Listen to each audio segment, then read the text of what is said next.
This is video number 2 in the project 2-Point Perspective board game. In the first video, part 1, I demonstrated some of the basics of drawing in 2-point perspective to draw the overall shape of the board game, as well as some of the spaces that go on top of the board game. In this video, I'm going to focus on the creative element of adding different things and objects and subjects that are going to go along with my chosen theme. As I add these different elements, I want to make sure that I'm still obeying the rules of 2-point perspective.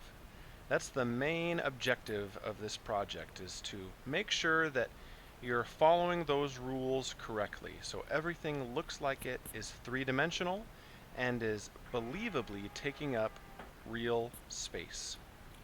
If you are thinking you're ready to start adding your extra objects that go along with your theme to make it into a true board game, first just double check that everything that you've done so far actually does obey the rules of 2-point perspective. Remember that so far in my drawing, all of the lines, except for the horizon line, go in one of two directions, one of two ways. Either they go completely straight up and down, vertical, or they go to one of the vanishing points. If some lines in your drawing at this point go in some other direction, then you've got a problem.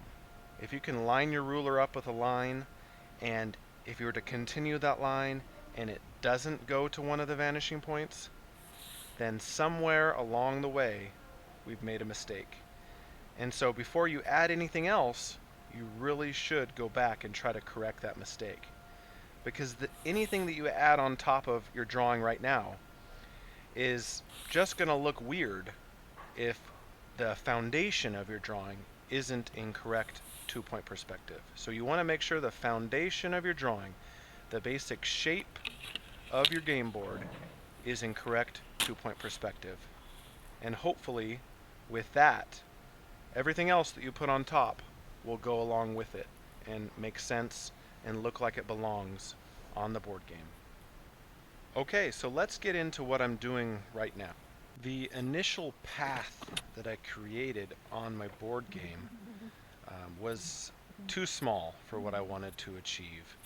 So I decided that I was going to make all of the squares bigger, which just meant that I needed to move some of the lines over and kind of double them, and then erase some of the lines that I had drawn. So basically, I doubled the lines, the width of the lines, and made the squares twice as big. And then I had to erase some of the lines that didn't belong anymore. Keep in mind that those lines go to one of the vanishing points. So you can see right now I'm erasing every other one to make the squares twice as wide. And I had already added a new line for the width of the pathway. My spacing was a little bit off, and so instead of making one space too short in comparison to some of the other ones, I decided to just leave it as a gap, and somehow it would become part of the game. I can just use my imagine and say that in order for a player to move to the other pathway, they have to somehow jump across. They have to use one of the rules of the game to jump across from one pathway to another pathway. Who knows? You just have to use your imagination with those kinds of things. When you're doing all of this drawing and erasing, it's really a good idea to draw really lightly.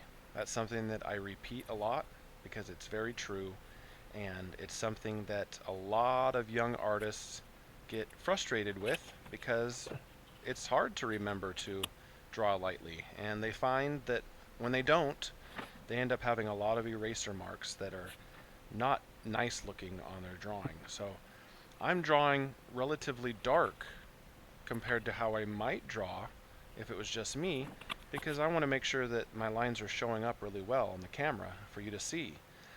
But when you do this, you should really try to draw much lighter. Now I'm starting to build off of my initial pathway that I had created by having pathways that branch off from different places and leading to different parts of the game board. When I'm doing this, I'm still just making sure that the lines that I create lead to one of the vanishing points. If I can make sure that I do that every time, then all of the lines will look like they go together, and none of the lines will look out of place. One of the reasons I decided to make the spaces bigger initially after my first demonstration is because I realized that if I'm going to draw stuff on the game board, like pieces and different things, then those were going to be pretty small spaces for me to draw on. And so I wanted the bigger spaces so that I could have more room to draw some detailed stuff that went along with my theme. A mechanical pencil is really nice for drawing in two-point perspective at this stage of the project because the lines are all the same. They're very skinny, very smooth. I don't have, a big variation in the thickness of the lines or the quality of the lines. And so I kind of encourage you to use mechanical pencils while you're doing this stage of the project as well. If not a mechanical pencil, then just a really, really sharp regular pencil. So now my spacing is all done, and now I'm going to add stuff to the board game, like pieces and decorations and details that make it more artistic. What I'm doing right now is I created a box inside of the first square, and those lines are going to the vanishing point, except for the X. The X is to help me find the center of that box in perspective. That's what the X is for. And now I'm just using the general shape of the box to form a letter. That's going to be my start square. So I'm just adding an S. And so I'm trying to use perspective in order to draw the S in there. The sides of the S lead to a vanishing point. The top and the bottom of the S lead to a vanishing point, and even that middle section leads to a vanishing point. If I want to, I can curve the edges of the S to make it more of a curvy letter, but having done this in perspective still helps it look like it's occupying that space in perspective correctly. So right now I could go through and I could kind of round out edges and round out lines so that it looks like a more natural S, but I think I just decide to go along with this style.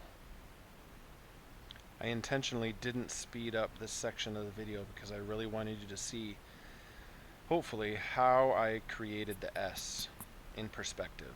It's not just drawn on there. The shape of the S is going according to two-point perspective correctly. When we started this project, I told you that you could treat the board game as if it's its own new little world. The reason I say it like that is because I want you to feel the freedom that you can create your own rules in a new world. This world does not have to obey any natural laws of physics or anything like that. And it doesn't have to have what a normal game board would have. So like this trap door coming out of the surface of the game board is probably not something that you would see in an actual board game. But because I'm an artist and we are focusing on the artistic side of the design, I can think outside the box and I can make my world have the rules of physics that I want it to. My theme is a sci-fi theme, so I'm just adding a lot of sci-fi elements to my game board and trying to be creative that way. Again, my actual game is not going to make a lot of sense. I just want it to be creative and fun looking and show bunch of sci-fi stuff that I want to include. So right now I'm adding this like vortex cube. It's like a vortex that you enter into and then one that you exit out of. But I just want to point out that I first used a cube that obeyed the rules of two-point perspective. So in everything that I'm doing here, I'm trying to think about two-point perspective.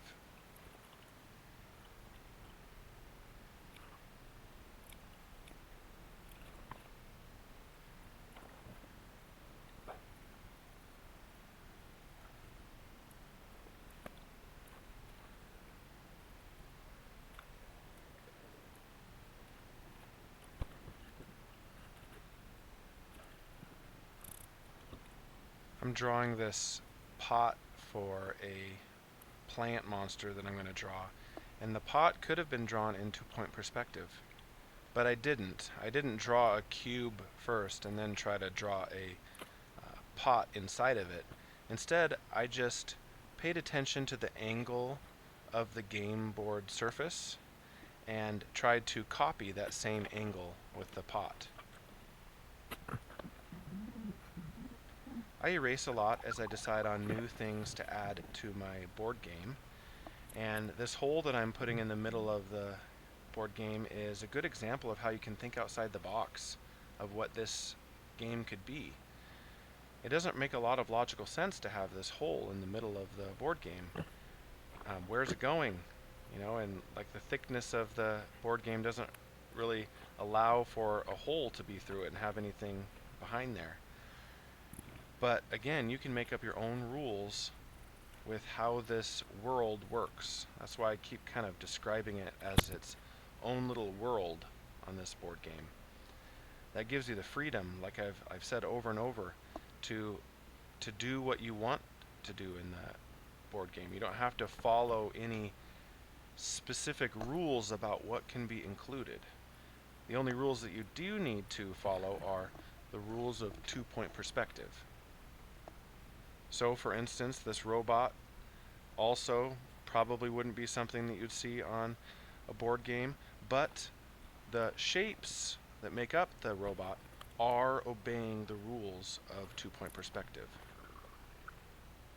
I'm about to draw a UFO hovering above the board game, and I do use two-point perspective to get it started, but then when I'm finished, it doesn't really look a lot like two-point perspective. I changed the shape quite a bit.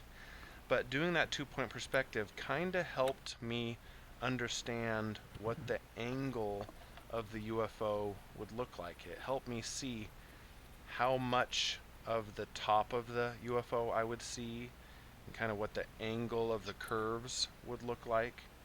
So it was helpful for me to kind of see that hovering box and see how it looks in two-point perspective, so I could do a better job drawing the UFO within that space and have it look like it was really hovering above the board game. I think one of the tricks to this project is, how can I make this game look like it is actually a game and also look like some crazy world that I've invented at the same time? And I think the answer is that you have to have elements of both things in the picture. So I have all of my crazy, weird sci-fi subjects that's going to make my theme be a sci-fi theme.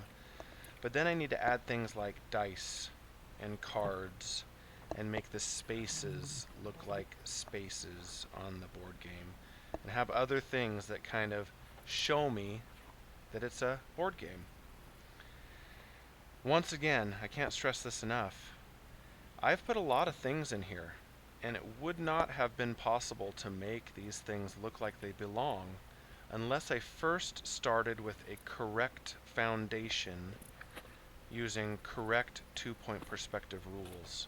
So when you do this, really make sure that you do a good job following those two-point perspective rules with the foundation of the board game itself, and then build it up from there, each step of the way, paying attention to the rules of two-point perspective.